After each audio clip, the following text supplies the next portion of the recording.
Ryan! Alam nyo naman, mahilig ako maglabas ng mga memes laban sa mga kumakalat na maling impormasyon tungkol sa sasakyan na ginagawa ko na lang katatawanan. Baka kasi isipin ng tao masyado ang seryoso na minsan ang tingin pa nga ng mga tao sa Pilipinas ang pagtatama ng mali ay paninira.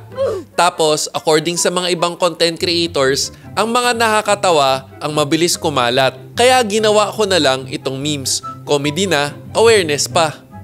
Isang araw, may nabalitaan ako na may isang nag-live daw na nagsasabi na palitin na ang timing belt ng 50,000 kilometers. Kaya, napagawa ko ng ganito. Yung meme, may tinamaan na vlogger. Sinend lang to sa akin kasi hindi ako mahilig manood ng tae content. Tara, panoorin natin. Kasi sabi ni Real Ryan, mali daw yung tinuturo mo. Ngayon inabot ka, sir. Dali mo sa kanya. Tignan natin kung magagawa niya pag naputol yung timing belt mo, sir. 100%. Copy? 100%? Sure ka ba? Alam mo ba ano ibig sabihin ng 100%? Sa sinasabihan niya, kung inabot ka at alam mo kung nasaan ako, ipadala mo. Next. Yan ang hamon ka sa'yo, Real Ryan. Bigyan kita ng putol na timing belt, wasak ang makina, buhay mo, sir. Copy? Para masabi mo talaga na ikaw ay lihitin mo. Na nagsasabi ka talaga ng totoo kumpara sa mga sinasabi namin dito. Copy? Teka, narinig mo ba sabi niya, ipapadala niya putol at wasak na makina? Paano mo nga naman mabubuo yun?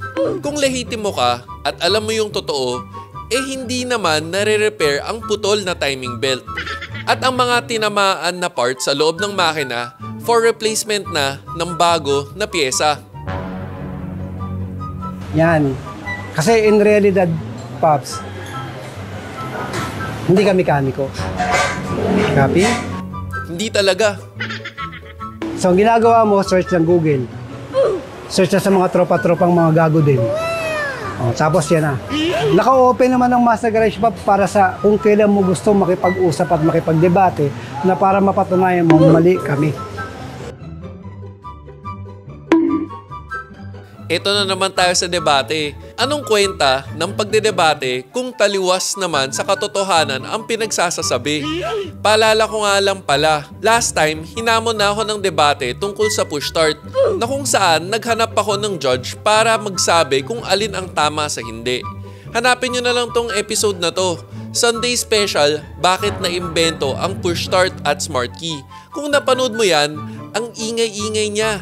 Tapos, bigla siyang nawala ng parang bula. Gano'n lang naman yun. Open naman to, sir. Anytime. Pwede mo naman kami puntahan dito, Pops. Di ba? Bakit kita pupuntahan? Wala naman mangyayari. Ikaw, binabanggit pa kita. Talaga. Kasi ikaw lang naman ang gumagawa. Tsaka bakit? Bakit parang inggit na inggit ka dito sa meron kami?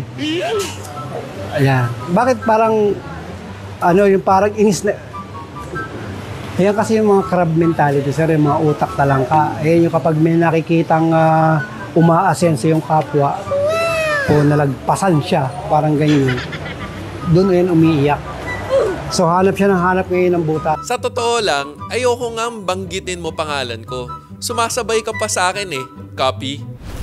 Hashtag, alam mo ba na may battery palang Hitachi na ang pangalan na ngayon ay Toflong Battery? Tapos, ang slogan ng Toflong ay the heart of the vehicle. Kaya dapat, literal na tough na at long-lasting ang battery nila. Mga Japanese talaga, masyadong literal. At ito rin ay ginagamit na OEM battery ng mga Japanese car brands. JDM, number 1. Mukha ba akong naiinggit o naiinis?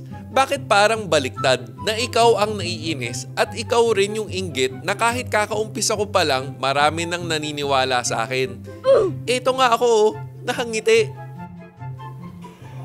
O ngayon, tinindigan ko na naman to, Pops. Hintay ako ng rebat mo, Pops. Copy? O yan. Kung gusto mo, bubuo tayo ng makina para magkaalaman talaga, Pops, kung sino yung vlogger. O, diba? Yung kinakantsawa mong mekaniko turn into vlogger. Hindi ba alam mo problema, Real Ryan, di ba? O, sige.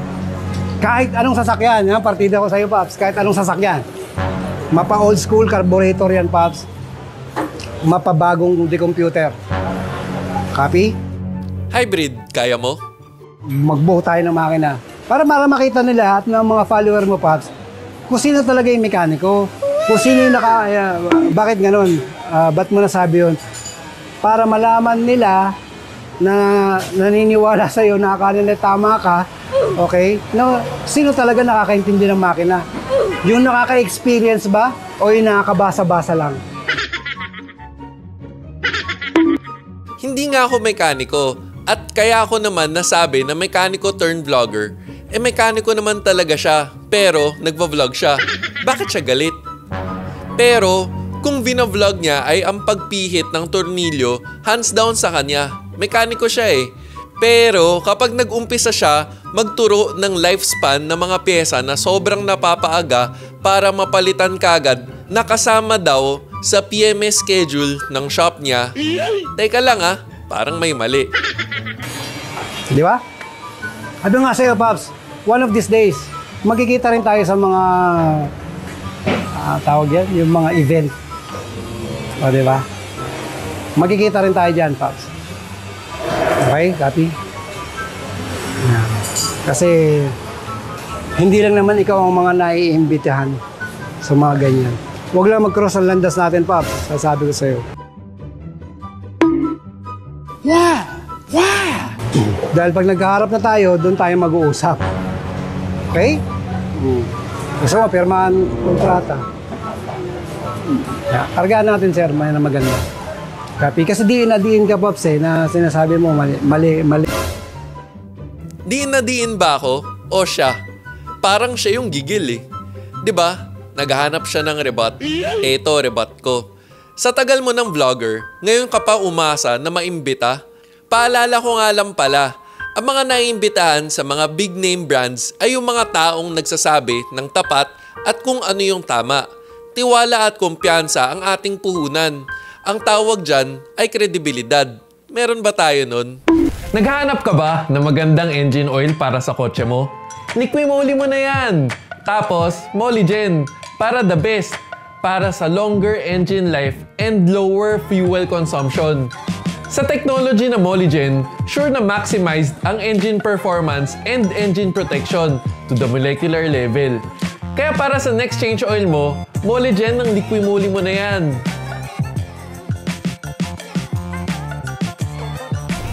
Eto, resibo. Screenshot na sinend sa akin. By the way, kung hahanapin nyo to, wala na. Kasi, burado na daw. Sabi sa post, nakinig tuloy sa'yo. Sabi mo daw kasi 100k kilometers sa drive belt at 150k kilometers sa timing belt. KD engines. Paano ngayon yan, boss? 100k kilometer run na ang tinakbo nito. Yan ang mahirap, boss, kung lahat ng info mo galing sa manual ng kasa at konting basa sa Google, konting nood sa YouTube. Hindi mo alam ang pinagkaiba ng kilometer run versus running hours. Tapos, picture ng sample. Nahuli ng isang technician na hindi pala marunong tumingin ng peke sa genuine parts itong taong to. Ito ang video ni Ren Matus. Ito yung driver to. Yan, legendary to. Maraming cracks, diba? Kasi replacement. No? Replacement. Tignan nyo yung texture nito. Yan. Para siyang square-square. Tignan mo itong original, ha? Papakita ko sa yung original na belt. And see the difference, my friend. Yan. Yung texture na original.